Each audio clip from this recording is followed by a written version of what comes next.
Assalamualaikum warahmatullahi wabarakatuh. Perkenalkan, nama saya Denisa Putri, NIM 2019 0208 019, Prodi Manajemen Universitas Nahdlatul Ulama Purwokerto.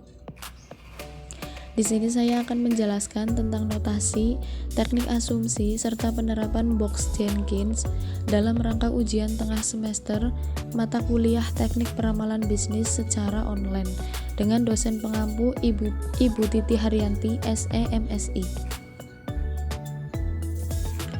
Untuk subpokok bahasan itu ada 4. Yang pertama ada notasi, teknik, asumsi, dan juga penerapan dalam Box-Jenkins.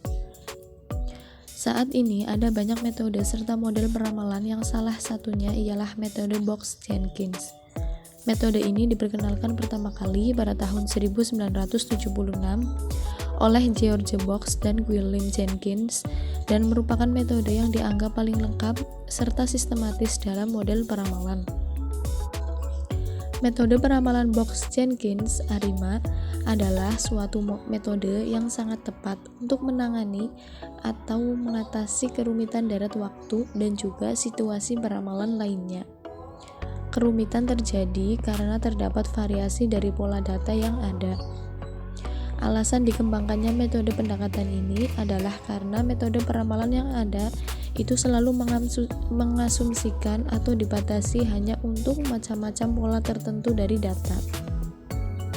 Contoh, metode penghalusan eksponensial menggunakan asumsi adanya suatu pola yang stasioner dari data yang ada dan sebagainya.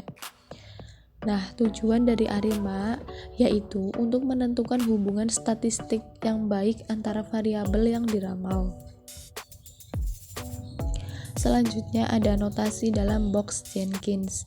Di sini terdapat notasi yaitu ada ARIMA di mana terdapat orde P, D, dan juga Q. Untuk P yaitu derajat autoregresif atau AR. Untuk orde D yaitu derajat differending atau pembedaan atau juga integrate, dan untuk orde Q yaitu derajat moving average. Nah, modifikasi notasi Box-Jenkins itu menjadi model baru. Kalau misal mau dibuat dalam bentuk umumnya itu menjadi ARIMA, notasinya itu orde P, D, dan juga Q. Di mana orde P itu menyatakan orde AR, D itu menyatakan orde integrate, dan juga Q itu menyatakan orde MA. Dalam metode Box-Jenkins atau ARIMA itu tidak dibutuhkan adanya asumsi tentang suatu pola yang tetap, melainkan yang berbeda dengan metode-metode lainnya. Metode Box-Jenkins ARIMA itu akan tepat jika observasi dari data runtun waktu itu bersifat independen atau berhubungan satu sama lain secara statistik.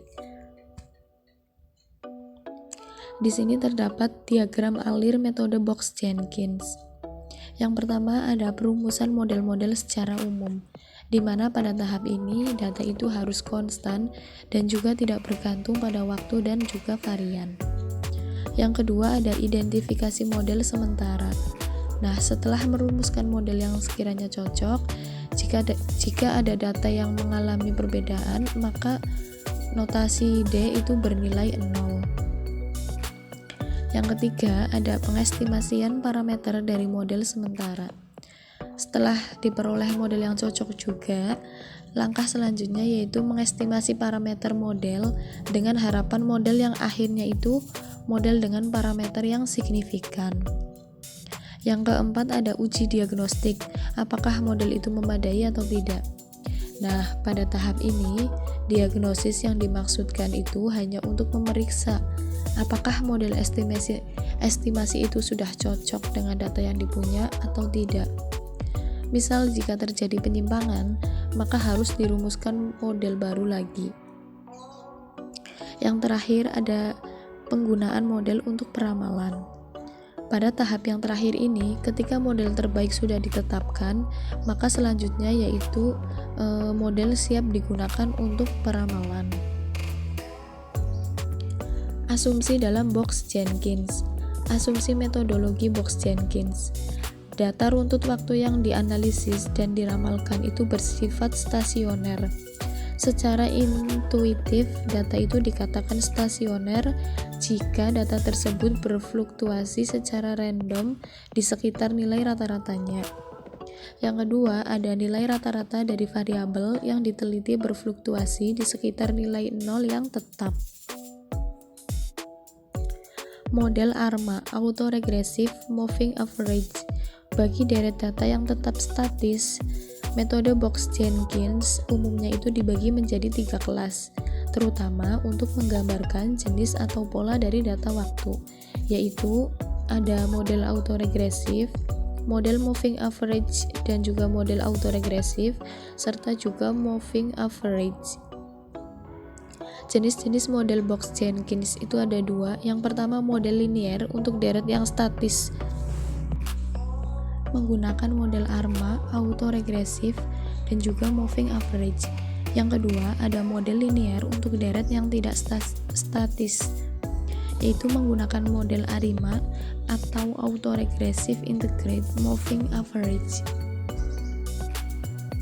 Selanjutnya ada model peramalan yang terdapat pada metode Box-Jenkins.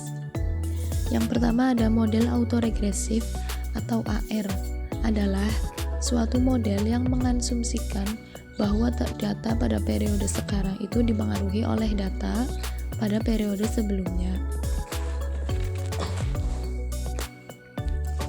Yang kedua, ada model moving average, adalah metode peramalan perataan nilai dengan mengambil sekelompok nilai pengamatan yang kemudian nantinya dicari rata-ratanya. Lalu itu menggunakan rata-rata tersebut untuk ramalan berikutnya. Yang ketiga, ada model autoregressive moving average, adalah gabungan antara model autoregresif dan juga model moving average. Nah, model ini merupakan salah satu model yang sering digunakan dalam pemodelan data runtun waktu. Yang terakhir ada model autoregressive integrate moving average atau ARIMA, adalah model yang secara penuh mengabaikan independen variabel dalam pembuatan peramalan. ARIMA ini menggunakan nilai masa lalu dan sekarang dari variabel dependen untuk menghasilkan peramalan jangka pendek yang akurat. Demikianlah yang dapat saya sampaikan, kurang lebihnya mohon maaf. Wassalamualaikum warahmatullahi wabarakatuh.